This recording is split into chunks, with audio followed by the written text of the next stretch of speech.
जो एक्सरसाइज 2.1 को करने के बाद आज हम पहुंच गए हैं उस पायदान पे जहाँ पे नंबर है एक्सरसाइज 2.2 का, जो कि द्विघात बहुपद क्वाड्रेटिक पोलिनोमियल का एक बड़ा ही इम्पोर्टेंट टॉपिक है। ये जो प्रोसेस है, अभी जो भी आपको प्रोसेस में समझाने वाला हूँ, ये प्रोसेस केवल एक दो चैप्टर में ही नहीं बल्कि आपके फ्यूचर में भी बहुत हेल्प करेगा। जो भी क्वाड्रेटिक इक्वेशन या क्वाड्रेटिक पोलिनोमियल आने वाले हैं, उन क्वाड्रेटिक पोलिनोमियल को सॉल्व करने में, यानी कि द्विघात बहुपद को हल करने में ये जो तरीका है बहुत कारगर साबित होने वाला है। तो चलिए आज हम सीखेंगे किसी द्विघात बहुपद यानी क्वाड्रेटिक पोलिनोमियल को किस तरह से सॉल्व किया। बच्चों, क्वाड्रेटिक पोलिनोमियल की अगर बात की जाए तो इसका स्टैंडर्ड फॉर्म, हर एक पोलिनोमियल इक्वेशन यानी कि बहुपद और समीकरण का एक स्टैंडर्ड फॉर्म होता है। स्टैंडर्ड फॉर्म हिंदी में इसे मानक रूप कहते हैं। इसका होता है ax² plus bx plus c। ये आपको ध्यान रखना है कि किसी क्वाड्रेटिक पोलिनोमियल का जो स्टैंडर्ड फॉर्म होता है उसे हम लिखते हैं ax² प्लस bx प्लस, यानी कि कोई भी इक्वेशन या कोई भी पोलिनोमियल यदि इस फॉर्म में हो, ax² plus bx plus c के फॉर्म में हो, जहां पे डिग्रीज यानी कि कोटि, मैक्सिमम पावर भी कह सकते हो आप, अधिकतम घात 2 हो, तो हम उसे क्वाड्रेटिक पोलिनोमियल या क्वाड्रेटिक इक्वेशन कहते हैं। चूंकि हम यहाँ पे बात करेंगे क्वाड्रेटिक पोलिनोमियल के बारे में, यानी कि द्विघात बहुपद के बारे में बात करेंगे। क्वेश्चन की तरफ देखते हैं। पहला क्वेश्चन जैसा कि आपको दिख रहा है, find zeros of the quadratic polynomial. आपको सबसे पहले जीरोस फाइंड करने। जीरोस क्या होते हैं बच्चों? जीरोस किसी भी वेरिएबल की एक स्पेसिफिक वैल्यू होती है, किसी भी चर की। जैसे यहाँ पे चर दिख रहा है आपको x, और उस x की स्पेसिफिक वैल्यू, कोई विशिष्ट मान होता है जिसको अगर रख दिया जाए इसमें तो इसकी पूरी की पूरी वैल्यू 0 हो जाएगी। यानी कि हम कह सकते हैं कि x एक स्पेसिफिक वैल्यू होती है जो किसी पोलिनोमियल को 0 कर दे, उसे जीरोस कहते हैं। हिंदी में इसे शून्य कहते हैं। तो शून्यांक यानी कि शून्य कर दे इसे, x की वैल्यू या y की वैल्यू, जिस रूप में आपका जो द्विघात बहुपद है, जिस चर के रूप में आपका द्विघात बहुपद है, उस चर की वो स्पेसिफिक वैल्यू, उस वेरिएबल की वो स्पेसिफिक वैल्यू जो पोलिनोमियल को यानी कि द्विघात बहुपद को 0 कर दे, वो उसकी जीरोस कहलाती है, यानी कि शून्यांक कहलाती है। तो पहले आपको शून्यांक निकालना है। इसके बाद शून्यांक के योगफल और गुणनफल। शून्यांक जो आएंगे, 2 शून्यांक आएंगे क्योंकि इसकी डिग्री 2 है, कोटि 2 है, इसलिए इसके 2 शून्यांक आएंगे। और पढ़ा है आपने इसे, हम अल्फा और बीटा से रिप्रेजेंट करेंगे, अल्फा बीटा से दिखाएंगे। अगर मैं अल्फा और बीटा को प्लस कर दूं तो आपको एक फॉर्मूला ध्यान रखना है कि अल्फा प्लस बीटा, वैसे तो हम इसे लिख सकते हैं x का गुणांक, यानी कि माइनस x का गुणांक अपॉन में x² का गुणांक, यानी कोफिशिएंट ऑफ माइनस x और upon coefficient of x², but आप सिंपली यहाँ पे रखेंगे माइनस b अपॉन a। ये फॉर्मूला अल्फा प्लस बीटा, जिसे हम योगफल यानी कि सम ऑफ जीरोस कहते हैं। इसी तरह से अल्फा इंटू बीटा, क्योंकि गुणनफल है तो हम अल्फा इंटू बीटा के प्लस पे ये फॉर्मूला यूज करेंगे c अपॉन a। अब ये a b c की वैल्यू कहाँ से मिलेगी, ये आपको क्वेश्चन से पता चलेगा। चलिए हम पहले क्वेश्चन को स्टार्ट करते हैं। पहले क्वेश्चन में जैसा कि आपको दिख रहा है, ये जो पहला क्वेश्चन है ये हमारे स्टैंडर्ड फॉर्म के अकॉर्डिंग है। ax² plus bx plus c, यहाँ पे घाते लगातार घटते क्रम में होनी चाहिए, यानी कि पावर डिक्रीजिंग ऑर्डर में होनी चाहिए। यहाँ पावर 2 है, यहाँ पावर 1 है, यहाँ पावर 0 है, यहाँ पावर आपको 2 दिख रहा है, इसलिए हम कह सकते हैं कि ये एक क्वाड्रेटिक पोलिनोमियल यानी द्विघात बहुपद है। चलिए इसे सॉल्व करते हैं। सबसे पहले आपको ये ध्यान रखना है कि किसी भी द्विघात बहुपद के अंदर टोटल जो नंबर ऑफ टर्म्स होने चाहिए वो 4 होने चाहिए, 2 होने चाहिए, 6 होने चाहिए। That means even number of terms होने चाहिए, यानी कि किसी द्विघात बहुपद के अंदर जो पदों की संख्या होनी चाहिए वो सम होनी चाहिए। अगर विषम हो जाए तो क्या करेंगे? यहाँ पे आपको दिख रहा है विषम है, ऑड नंबर ऑफ टर्म्स है, यानी कि 3 यहाँ पे टर्म्स दिख रहे हैं टोटल, तो 3 आपको पता है ऑड नंबर है, यानी कि 3 विषम संख्या है, तो हम इसे 4 बना सकते हैं। 4 कैसे बनाएंगे? ये जो आपको बीच में यहाँ पे आपको 2 ये बीच में आपको जो दिख रहा है ये 2, इसे हम दो पार्ट में डिवाइड करेंगे और इस दो पार्ट में डिवाइड करने को हम मिडिल टर्म स्प्लिटिंग कहते हैं, यानी कि मध्य पद का विभाजन। इसको अगर दो बना दिया तो दो आगे और दो, एक आगे और एक पीछे, टोटल 4 हो जाएंगे। कैसे करेंगे जरा देखिए। सबसे पहले आपको पहले टर्म को सेम टू सेम रखना, एक्स स्क्वायर को एक्स स्क्वायर रखना, देन साइन जो भी है आपको साइन एज इट इज रखना। इसके बाद इस नंबर के जगह पे आपको ब्रैकेट यूज करना, देन वेरिएबल यानी कि जो x है उसके जगह पे x लिखना, -8 सबसे पहले काम आपको ये करना है कि पहले कोएफिशिएंट को लास्ट नंबर से मल्टीप्लाई करना। यहाँ पहला जो गुणांक है 1, इसका हमने गुणा कर दिया यानी कि मल्टीप्लाई किया 8 से, ये होगा 8 यानी कि 8। अब इसका फैक्टर, इसका खंड करेंगे, ये 1 8 के टेबल में, फिर 2 4 से, फिर 4 2 से। तो आप देख सकते हैं यहाँ पे 4 और 2 और 2 और 4 सेम हो गए, इसलिए आपको केवल एक टर्म लेना, 2 और 4। अब हमें इन दोनों में से ऐसा नंबर चूज करना है जिसको प्लस करो या माइनस करो ये बीच वाले नंबर आ जाए। तो हमने देखा 4 में से अगर आप 2 माइनस करोगे तो यहाँ पे 2 आ जाएगा। दैट्स वाई आप यहाँ पे 4 - 2 लिख सकते हैं, यानी कि आपको यहाँ पे लिखना है 4 - 2। तो इस तरह से इसे आप लिख सकते हैं x square -4 - 2 into x minus.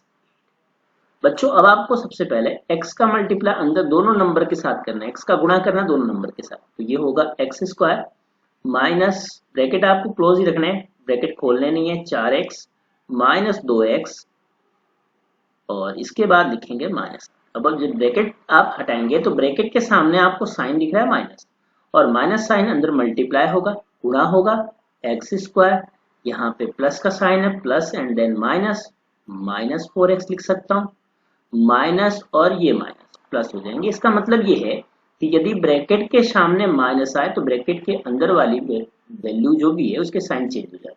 कर दिया हमने -8। अब आप देख सकते हैं हमारे पास टोटल 4 टर्म्स यानी कि 4 पद हो गए, 1 2 3 और 4। अब आपको यहाँ पे दो दो के पेयर बनाने हैं और पेयर बनाने के बाद आपको कॉमन लेना, यानी कि हम दो दो का जोड़ा बनाएंगे और कॉमन लेंगे। इन दोनों में से आपको कॉमन सिंपली x दिख रहा है तो आप यहाँ पे x लिख सकते हैं, और यहाँ से एक्स स्क्वायर, 1x बाहर कर दिया, एक x अंदर बचेगा रख दिया, यहाँ पे ओनली 4 बचेगा तो आप 4 लिख सकते हैं। यहाँ आप देख सकते हैं 2 है और 4 ये 8 है, इसको 4 मल्टीप्लाइड बाय 2 यानी कि 4 × 2 भी लिखा जा सकता है, इसलिए इन दोनों में 2 कॉमन है। अगर 2 कॉमन लेंगे यहाँ पे x - 4 होगा। बच्चों ब्रैकेट के अंदर वाली वैल्यू सेम आनी चाहिए, सेम आपको आ रही दिख रही है यहाँ पे, इसलिए अभी तक आपने जो भी किया सही होगा। अब यहाँ पे 2 पार्ट दिख रहे हैं, एक तो यहाँ से यहाँ तक और दूसरा पार्ट ये रहा। इन दोनों में x - 4 है, इसलिए मैं x - 4 यहाँ कॉमन ले सकता हूँ, और जब हम x - 4 ये दोनों हटा देंगे हमारे पास बचेगा x + 2। तो अब यहाँ पे मैक्सिमम पावर 2 है, इसलिए इसके 2 गुणनखंड आएंगे, 2 फैक्टर आएंगे। उन दोनों गुणनखंड को हमें 0 के इक्वल करना। पहले इसको हमने 0 के इक्वल किया, x - 4 = 0, और जब 4 को इस तरफ शिफ्ट करेंगे -4 +4 में कन्वर्ट हो जाएगा, x = 4। इसी तरह से x + 2 = 0, और +2 को जब आप इस तरफ शिफ्ट करेंगे तो x = आप लिख सकते हैं -2। इस तरह से अब हमारे पास 2 वैल्यू आ गई, एक ये 4 जबकि दूसरी है -2। इस पहली वैल्यू को जो पॉजिटिव है इसे आप अल्फा मान सकते हैं और इसे आप बीटा मान सकते हैं। इसके बाद आपको एक संबंध की जांच करनी है, यहाँ पे आपको दिख रहा है योगफल और गुणनफल के मध्य। आपके सामने ये जो फॉर्मूला है ये फॉर्मूला आपको यूज करना है, यानी कि आप यहाँ लिख सकते हैं सत्यापन, वेरिफिकेशन। वेरिफिकेशन करेंगे, वेरीफाई कैसे करेंगे, फॉर्मूला यूज करेंगे, अल्फा + बीटा = -b/a। अब यहाँ पे ये जो स्टैंडर्ड फॉर्म है, स्टैंडर्ड फॉर्म के अंदर ये जो पहली वैल्यू है ये होगी a, यानी कि आप लिख सकते हैं यहाँ a = 1, b = x का जो कोफिशिएंट है -2 है, x का गुणांक, तो यहाँ पे लिख सकते हैं b की वैल्यू -2 और c की वैल्यू -8 है, तो आप c = लिख सकते हैं -8। अब इन्हीं वैल्यू को हमें यहाँ पे रिप्लेस करनी है। अल्फा की जगह पे अल्फा की वैल्यू 4 है तो आप 4 लिख सकते हैं, प्लस बीटा, बीटा की जगह पे -2 है, यहाँ आप ब्रैकेट में -2 लिख सकते हैं, इक्वल टू माइनस, बी की जगह पे आपको ओनली -2 लिखने हैं तो आप ब्रैकेट -2 लिख सकते हैं, अपॉन ए के प्लस पे आपको रखने हैं, ए की वैल्यू आपको दिख रही है यहाँ 1 तो आप यहाँ 1 लिख सकते हैं। इस तरह से जब आप सॉल्व करेंगे तो ये प्लस माइनस माइनस होगा, 4 माइनस 2 यानी कि 4 माइनस 2 यहाँ 2 लिख सकते हैं, and then plus minus minus plus ये इक्वल हो गए। तो इस तरह से इनका जो योगफल है यानी कि सम है वो तो वेरीफाई हो गया। इसी तरह से हम प्रूव करेंगे alpha into beta, alpha into beta equal to होता है सी अपॉन ए, फॉर्मूले में आप देख सकते हैं alpha into beta equal to C upon A लिख सकते हैं। अल्फा के जगह पे सिंपली आपको 4 रखने हैं तो 4 मल्टीप्लाइड बाय बीटा के जगह पे -2, यहाँ पे -2 लिख सकते हैं। सी के जगह पे आपको यहाँ से रखना है -8, सी की जगह -8 और ए के प्लस पे 1 रखने हैं, 1 जैसा कि आपको यहाँ दिख रहा है। इस तरह से जब आप इनका गुणा करेंगे 4 मल्टीप्लाइड बाय -2 यानी कि 4 में -2 का गुणा किया -8 और यहाँ पे भी आपको -8 दिख रहा है, तो इस तरह से ये जो प्रोडक्ट है वो भी वेरीफाई हो गया यानी कि गुणनफल भी सत्यापित हो गया। बच्चों अब हम बढ़ते हैं सेकंड क्वेश्चन की तरफ। Second question 4s square minus 4s plus 1, यहाँ पे वेरिएबल यानी कि चर है s के रूप में और पावर आपको लगातार घटते क्रम में यानी कि डिक्रीजिंग ऑर्डर में दिख रहा है। ये भी पोलिनोमियल यानी क्वाड्रेटिक पोलिनोमियल है तो हम इसमें भी सेम तरीका यूज करेंगे। इसे हम दो पार्ट में डिवाइड करेंगे, बीच वाले को दो पार्ट में डिवाइड करना। सबसे पहले आप एक काम कीजिए, मल्टीप्लाई कर दीजिए फर्स्ट नंबर को लास्ट नंबर से, मल्टीप्लाई यानी कि गुणा करेंगे तो ये होगा 4 और आपको देखना है ये होगा 1 के टेबल में 4 और 2 के टेबल में होगा 2 बार। आपको लाना है यहाँ पे बीच में 4s, तो आप यहाँ पे पहले नंबर को एज इट इज लिख दें, ये होगा 4s स्क्वायर, देन इस 4 के जगह पे आपको सिंपली ब्रैकेट यूज करना, s के प्लस पे आप s लिख सकते हैं प्लस 1। अब यहाँ ब्रैकेट के अंदर जो भी नंबर ढूंढने हैं, मैं बार बार बता रहा हूँ, जो भी नंबर आपको लिखने हैं वो नंबर इन फैक्टर यानी कि इनके गुणनखंड से हमें मिलेगा। तो गुणनखंड में 2 प्लस 2 इंटू 2 दिख रहा है, अगर हम इनको प्लस करेंगे तो 4 होगा, इसलिए मैं यहाँ पे लिख सकता हूँ 2 प्लस 2, 2 प्लस 2 करेंगे तो ये 4 के इक्वल होगा, तो 2 प्लस 2 आप लिख सकते हैं। चलिए इसे हम थोड़े से बड़े करके लिख सकते हैं, इसे हम कुछ इस तरह से लिख सकते हैं, यहाँ s प्लस 1 और यहाँ 2 इंटू 2 को हमने लिया यानी कि 2 प्लस 2 हम यहाँ लेंगे। चूंकि यहाँ लिखा हुआ है मल्टीप्लाई, गुणे का साइन है, लेकिन यहाँ गुणा करेंगे तो 4 तो आएगा, लेकिन आपको गुणा करना नहीं है, आपको प्लस या माइनस करके ही यहाँ लिखना है। आप सिंपली इसे 4s square as it is लिख दें, 4s स्क्वायर 4s स्क्वायर और इसके बाद इस s का गुणा करेंगे पहले वाले 2 से, ब्रैकेट खोलना नहीं है, 2s, फिर s का गुणा किया दूसरे 2 से, फिर प्लस के 2s ब्रैकेट में आप लिख सकते हैं, देन ब्रैकेट के बाद प्लस 1 है तो आप प्लस 1 लिख सकते हैं। बच्चों आप इसे लिख सकते हैं 4s स्क्वायर और इस ब्रैकेट को अगर हम हटाएंगे तो ब्रैकेट के सामने माइनस है और मैंने आपको इस कंसेप्ट में भी समझाया था कि ब्रैकेट के सामने जब माइनस हो साइन चेंज होते हैं, देख सकते हो यहाँ पे साइन चेंज हो रहे हैं, तो यहाँ भी साइन चेंज हो जाएंगे। तो इस तरह से मैं यहाँ लिख सकता हूँ 2s माइनस 2s प्लस 1। बच्चों हम ये मध्य पद का यहाँ पे दो पार्ट में डिवाइड कर रहे हैं, एक पार्ट ये दूसरा पार्ट ये, यहाँ पे पहला पार्ट इसका बन गया -2s, दूसरा पार्ट बन गया -2s। हम दो पार्ट में इसलिए डिवाइड कर रहे हैं, इसलिए इसको दो अलग अलग भागों में विभाजित कर रहे हैं क्योंकि यहाँ पे 3 टर्म, और मैंने आपको पहले कंसेप्ट में समझाया कि 3 हो जाए तो आप उसका गुणनखंड नहीं कर सकते। जो विधि है ये विधि गुणनखंड यानी कि फैक्टराइजेशन मेथड कहलाती है। तो 4 हमें बनाने होंगे, इसलिए हमने बीच वाले टर्म का, बीच वाले पद का विभाजन कर दिया, स्प्लिटिंग कर दी। अब हमें पेयर बनाने, जोड़े बनाने। इन जोड़े में 4 में 2 इंटू 2 अभी आपने लिया था यानी कि 2 इंटू 2 इस 4 के अंदर है, यहाँ पे 2 इंटू 2 है यानी कि इस 4 में से भी कॉमन है 2 और s तो दोनों में है इसलिए आप s भी कॉमन ले सकते हैं। अब यहाँ पे 4 में से ये 2 बचेगा, एक 2 कॉमन ले लिया, एक 2 बचेगा और s स्क्वायर में से एक s भी बचेगा, यहाँ से कुछ नहीं बचेगा, 2s कॉमन आ चुका है इसलिए हम यहाँ पे सिंपली 1 लिख सकते हैं। माइनस का साइन है, अब इन दोनों में से कुछ भी कॉमन नहीं है लेकिन माइनस का साइन है आगे, तो अब हमें -1 कॉमन लेना पड़ेगा। जब -1 कॉमन लेते हैं तो आपको ये ध्यान रखना है कि माइनस कॉमन लेते समय अंदर वाले साइन को चेंज करना पड़ेगा। माइनस का मल्टीप्लाई करें या माइनस को कॉमन लें, दोनों ही कंडीशन में अंदर वाले साइन को चेंज करना पड़ेगा। ये -2s है, अभी ये बनेगा प्लस के 2s, और ये +1 है तो बनेगा -1। इस तरह से यहाँ पे आपको दो फैक्टर दिख रहे हैं और ये दोनों सेम है और सेम होने भी चाहिए। 2s - 1 लिख सकता हूँ इन दोनों फैक्टर को, ये दोनों सेम है। और जब हम इसको हटाएंगे, इन दोनों को कॉमन लेंगे तो बचेगा हमारे पास 2s - 1, 2s - 1। इन दोनों फैक्टर्स को हम करेंगे 0 के इक्वल, ताकि हमें s की वैल्यू मिल जाए। 2s - 1 = 0, दूसरा पार्ट 2s - 1 = 0। यहाँ से 1 को इस तरफ शिफ्ट किया तो 2s = 1 और s = 1/2 लिख सकते हैं। यहाँ भी -1 को इस तरफ शिफ्ट करेंगे तो 2s = 1, s = होगा 1/2। अब हमें यहाँ पे सत्यापन करना है इसका।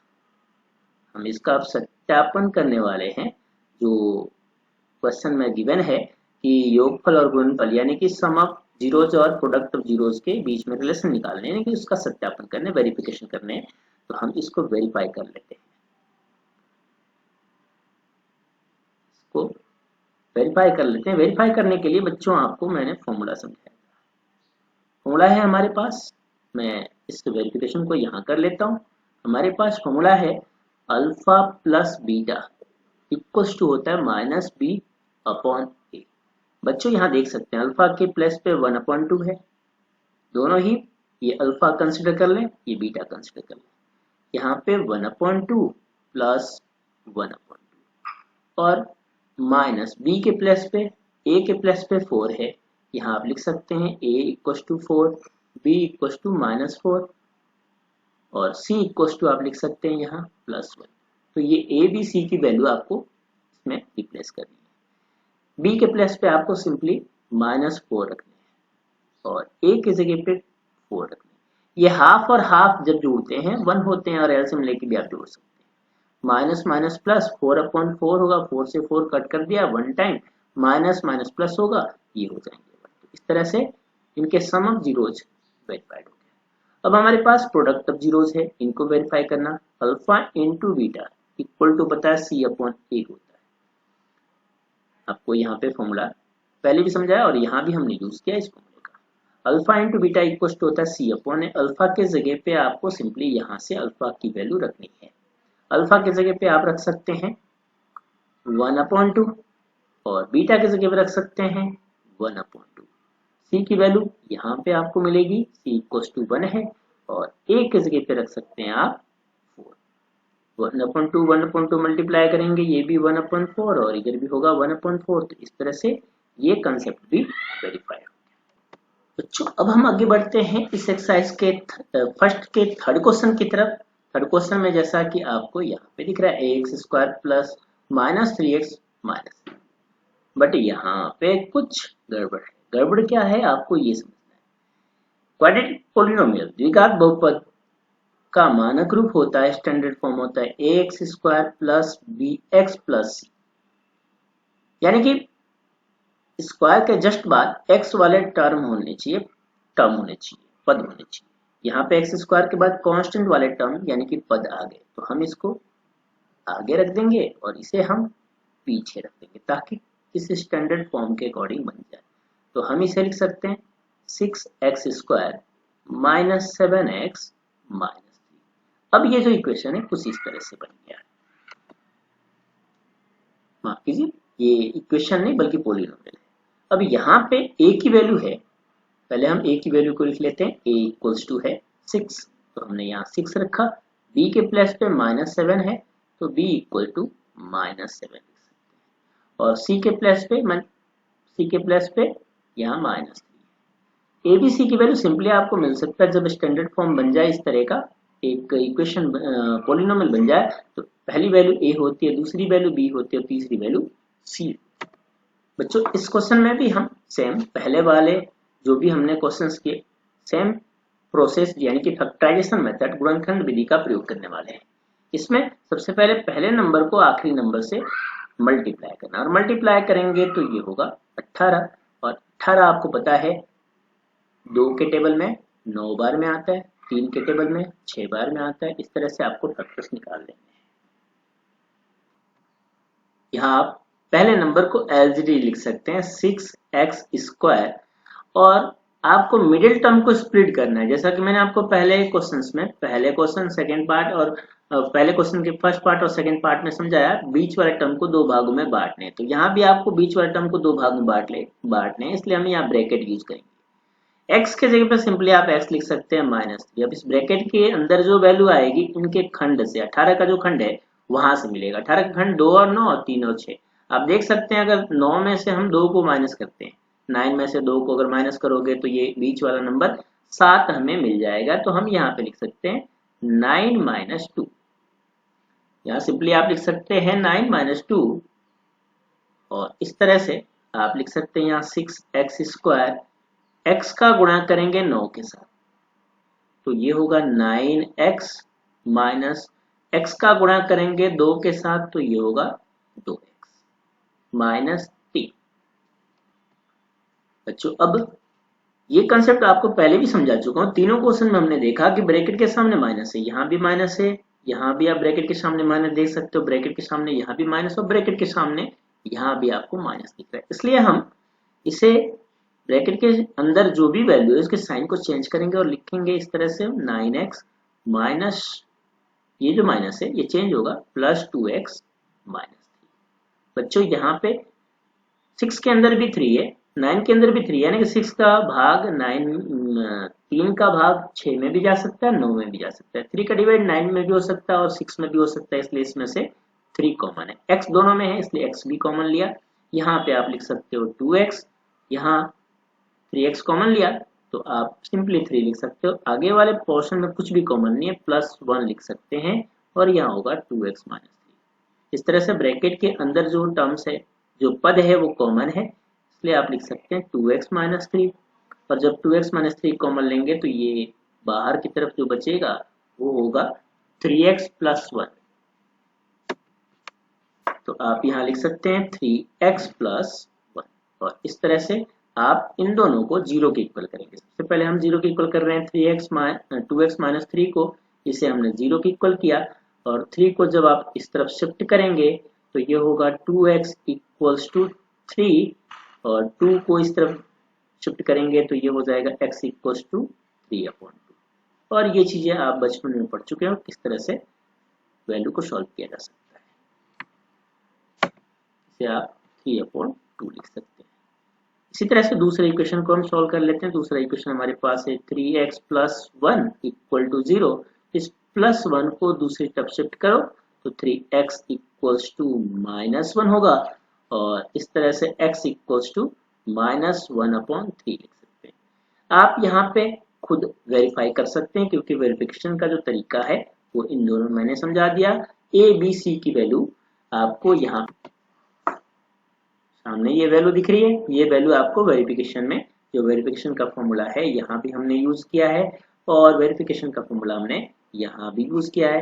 इसी फॉर्मूले को यहाँ पे रिप्लेस करके तीसरे इक्वेशन को सॉल्व करना है। तो बच्चों आज इस फर्स्ट एपिसोड में हमने 3 क्वेश्चन किया। अगर आपको अच्छा लगा हो तो लाइक कर दीजिए, सब्सक्राइब कर दीजिए, बेल आइकन को दबा दीजिए ताकि आने वाले वीडियो का नोटिफिकेशन आपको मिल सके। Thank you so much. अब हम अगले टॉपिक में आगे के 3 क्वेश्चन पे डिस्कशन करेंगे।